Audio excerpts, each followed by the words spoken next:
Hakua kua whai paua ka whakaata te Māori kua whai umanga waia. Hoki roto ia 2 degrees. Taihua, e pakipaki, koe nei te whakaaro i te hui a te kaunihera Māori me nā umanga iarere Māori. Ki ngā whakapae te rāpea, ka hokona atu e te kāwanatanga nā iarere i rāhui tuatahitia mā te Māori. Katoa e nei tāngata he māngai no ngā uepu Māori e whai wāhi ana ki tēnei mea te iarere.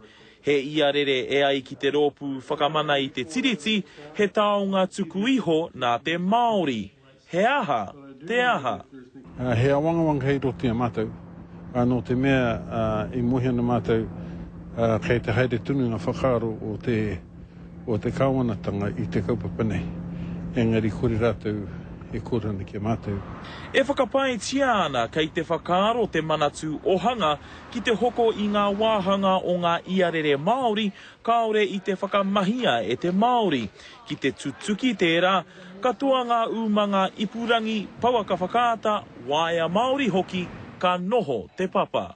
They've given us a bit of leeway, but still we're back down to that uncertainty. They haven't told us they're going to take them, and they haven't told us they're not going to take them.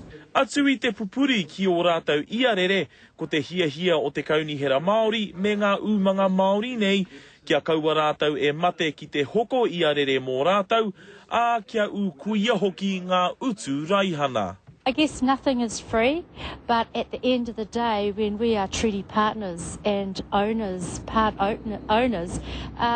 you do question the payments that are required by us. Kāre mātou e tino mōhio kei te haere mātou iwhea. Engari, i tēnei wā e hiena mātou ki te mōhio he hanga whakaaro.